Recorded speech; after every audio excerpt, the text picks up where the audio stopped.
So here is the outline for today.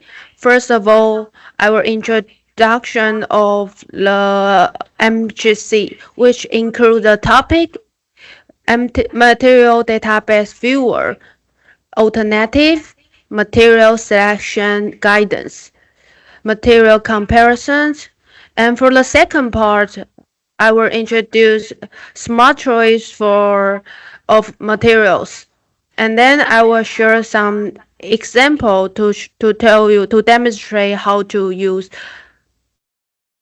material database to find an alternative in MHC. And for the last part, we'll show you some common questions.